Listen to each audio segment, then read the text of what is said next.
어느 순간 통장을 들여다보면 돈이 예상보다 빨리 줄어드는 걸 느낍니다. 낭비하지 않았는데 왜 이렇게 돈이 부족하지? 젊을 때는 잘 모였던 돈이 이제는 어디로 사라지는지 모르겠다. 이런 고민 해보신 적 있나요? 50대부터 지출이 급격히 늘어나는 이유가 있습니다. 자녀 교육비, 부모님 부양비, 의료비, 그리고 퇴직 후 생활비까지. 수입은 줄어드는데 돈 나갈 곳은 계속 늘어납니다. 하지만 이 중에서도 우리가 미처 인식하지 못하는 지출이 가장 큰 문제입니다. 오늘은 50대 이후 돈이 새는 3가지 이유와 이를 막기 위한 실질적인 해결책을 알려드리겠습니다. 지금부터 하나씩 점검해 보세요. 이 내용을 알고 실천하는 것만으로도 노후 자금의 차이가 크게 달라질 수 있습니다.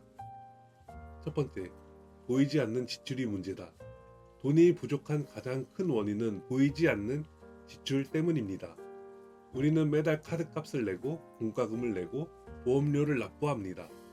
그런데 이 중에서 정말 필요한 지출이 얼마인지 확인해 본 적 있나요? 예를 들어볼까요? 한때 필요해서 가입했던 구독 서비스, 지금도 계속 사용 중인지 점검해 보세요. 보험료는 매달 빠져나가는데 중복된 보장이 있지는 않은지 살펴보세요. 관리비가 높은 큰 집을 유지하는데 그만한 가치가 있는지 생각해 보세요. 이런 지출들은 자동이체로 빠져나가기 때문에 의식하기 어렵습니다. 하지만 하나하나 점검하고 정리하면 한 달에 수십만 원, 1년이면 수백만 원까지 절약할 수 있습니다. 그럼 어떻게 하면 될까요? 통장과 카드 내역을 점검해 보세요. 자동이체 항목을 확인하고 불필요한 구독 서비스는 정리해 보세요. 보험도 다시 검토해 보세요. 가입한 지 오래된 보험이 현재 상황과 맞는지 살펴보면 불필요한 특약을 줄일 수 있습니다. 주거 비용을 점검해 보세요. 넓은 집이 관리비가 많이 든다면 보다 경제적인 선택을 고려해 보세요. 이 3가지만 실천해도 불필요한 지출을 크게 줄일 수 있습니다. 두 번째, 퇴직 후에도 그대로인 씀씀이. 두 번째 문제는 소득이 줄었는데 소비 습관은 바뀌지 않는 것입니다. 퇴직 전에는 매달 월급이 들어오니까 소비해도 부담이 적었습니다. 하지만 퇴직 후에는 같은 소비라도 더 크게 느껴집니다.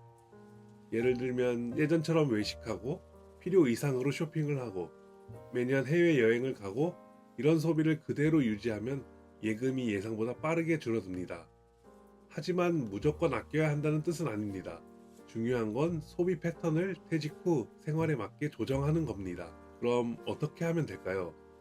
한 달 동안 모든 지출을 기록해 보세요. 직접 적어보면 어디서 새는지 한눈에 보입니다. 필수 지출과 선택 지출을 구별해 보세요. 정말 필요한가?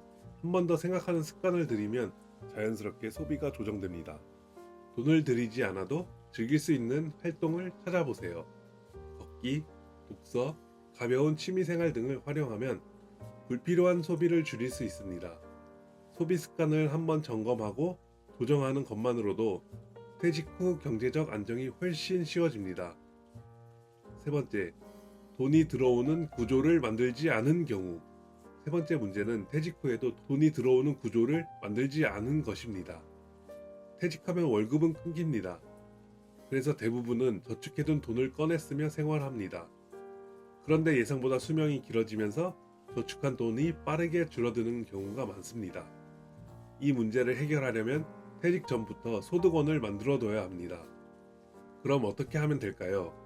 연금을 점검해 보세요. 국민연금, 퇴직연금, 개인연금을 체크하고 받을 수 있는 연금이 부족하다면 추가적으로 보완해 보세요. 소소한 부수입을 만들어 보세요. 월세 수익, 배당금, 강의, 컨설팅 등 소득원이 하나라도 있으면 훨씬 안정적입니다. 돈이 일하게 만드는 방법을 배워보세요. 투자나 재테크를 공부하면 자산을 효율적으로 운용할 수 있습니다.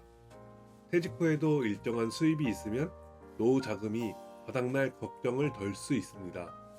작은 금액이라도 꾸준히 준비해 보세요. 오늘 이야기 다시 한번 정리해 보겠습니다. 첫 번째, 보이지 않는 지출을 점검해 보세요. 두 번째, 소비 습관을 퇴직 후 생활에 맞게 조정해 보세요. 세 번째, 퇴직 후에도 소득이 들어오는 구조를 만들어 보세요. 이 3가지만 미리 준비해도 퇴직 후에 경제적으로 훨씬 여유로운 삶을 살 수 있습니다. 이제 여러분이 할 일은 하나입니다. 오늘부터 하나씩 점검해 보는 것. 아무것도 하지 않으면 아무 일도 일어나지 않습니다. 하지만 작은 변화 하나가 미래를 완전히 바꿀 수도 있습니다. 이 이야기가 도움이 되셨다면 좋겠습니다. 그럼 오늘도 즐거운 하루 보내시고 다음에 또 뵙겠습니다.